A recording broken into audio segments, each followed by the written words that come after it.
자, 시청자 여러분들 반갑습니다. 얼음사이다입니다.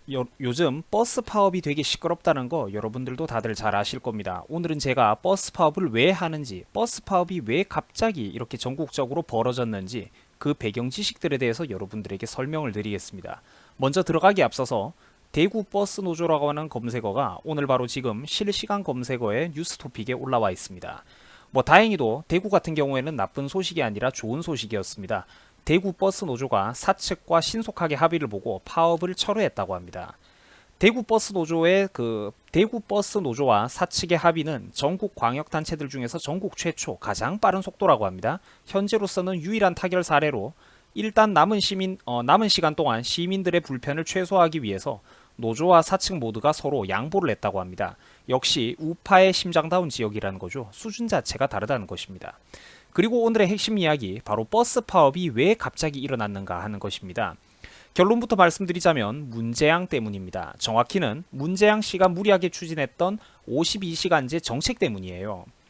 문재양의 정책 때문에 기사님들의 월급이 보통 마이너스 100만 원 이상 감소해버렸기 때문에 모든 사태가 발생한 것입니다.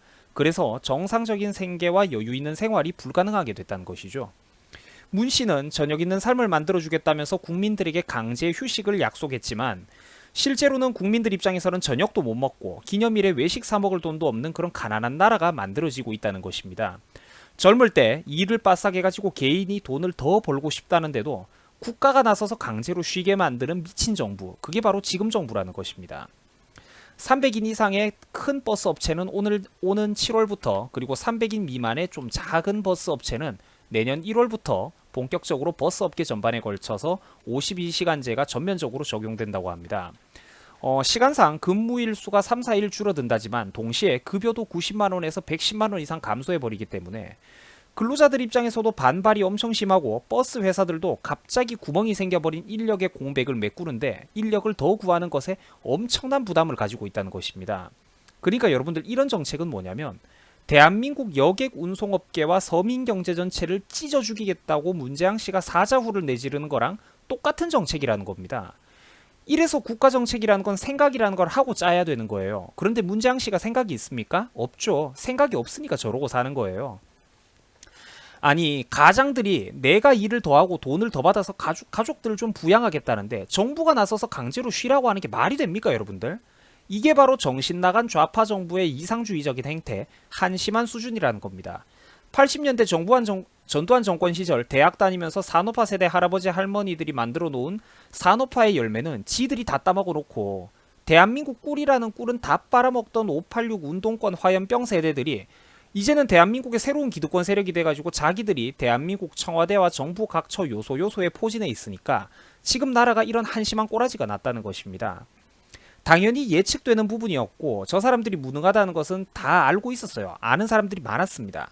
이것 때문에 저 같은 사람들이 2년 전에 제발 좀 저 사람들 뽑아주지 말라고 곡소리를 냈던 겁니다. 근데 국민들이 그걸 무시를 했죠. 그리고 지금 대한민국 국민들은 그 대가를 치르고 있다는 것입니다. 강제로 근무 시간이 줄어드니까 정상적인 생활, 그리고 기존에 유지하던 삶의 질이 불가능해졌습니다. 근로자들은 그 임금 불이익을 회사 측이 온전히 보존해달라며 또 떼를 쓰는 상황이죠.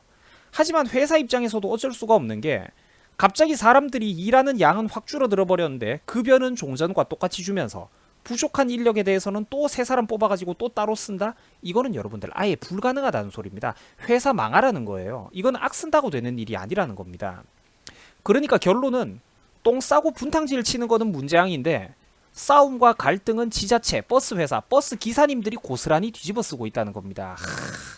분탕질 치는 거 하나는 진짜 세계 최인류죠. 이 와중에도 정부에서는 너희들이 알아서 해라, 중앙정부 지원은 못해주겠다라고 해가지고 더욱더 문제가 시끄러운 겁니다. 똥은 자기들이 싸놓고 치우는 건 남들 보고 치우라는 거예요. 이런 식으로 사회의 갈등이 조장되고 산업이 몰락하기 시작하면 그 파업의 피해, 경제적인 피해는 누구한테 결국 여러분들 돌아옵니까? 고스란히 국민들의 몫이라는 겁니다.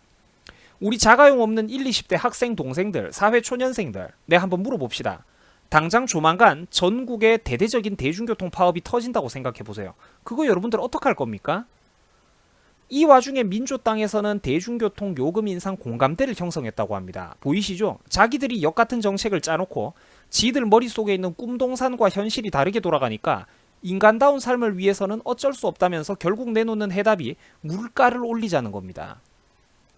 물가 올려가지고 임금 올려주는 걸 누가 못합니까 여러분들. 물가가 올라가면 임금이 오른 게 의미가 있어요? 이게 무슨 개돼지 짓이냐는 겁니다. 그러니까 버스는 우리가 타는데 요금 인상 공감대는 왜 지놈들이 하냐고. 국회의원들 정부에서 관용차 지급되고 교통비 죄다 국민 세금 경비 처리 때려박는 거 싹 다 없애버리고 저놈들도 버스 지하철 타던가. 이게 뭐하는 짓이냐는 겁니다. 에? 결국 짓거린다는 소리가 준공영제 같은 말장난이 나면서 국민 세금 처바르겠다는 거예요. 결국 얘네들이 할 줄 아는 게 이런 겁니다 여러분들.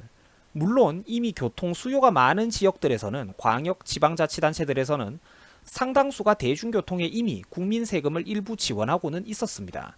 그런데 아직까지는 전국에 완전히 이제 그게 시행된 것은 아니고 아직까지는 완전한 민간 자본 시스템, 시장 경제 원리로 돌아가는 지역들도 상당히 많았다는 것이에요.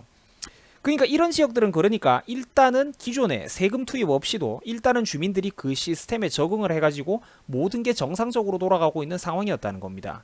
이걸 빡대가리 같은 놈들이 개떡 같은 정책을 펼치니까 또 안 나가도 되는 세금이 억지로 나가게 된다는 것이죠. 이래서 머리 나쁜 놈들이 집권하면 여기서도 적자 저기서도 적자 투성이가 나고 국민들의 피 같은 세금이 하수구로 줄줄 흘러내려간다는 겁니다. 한번 이렇게 잘못된 시스템을 만들어 놓으면 다음 정권은 이거 어떡하라는 겁니까? 고치지도 못한다니까? 모두가 가난해지고 고통스러운데 혜택 보는 놈조차 없는 게 바로 좌파식 경제정책이라니까요 여러분들. 왜 이걸 모른다는 말입니까? 이게 그러니까 개돼지들을 한번 잘못 뽑아준 대가가 이렇게 무서운 것입니다. 종전대로 가만히 냅뒀으면 근로자들도 그냥 자기 선택으로 빡세게 일한 만큼 소득 더 받아가고 기존에 짜여진 범위 안에서만 국가 예산도 적절히 지원되고 쓰이고 했을 텐데 문재앙이가 다짜고짜 무리하게 자기 대가리 속에 있는 텔레토비 꿈동산을 억지로 현실에다가 밀어붙이니까 지금 온 나라가 대재앙이 나는 겁니다.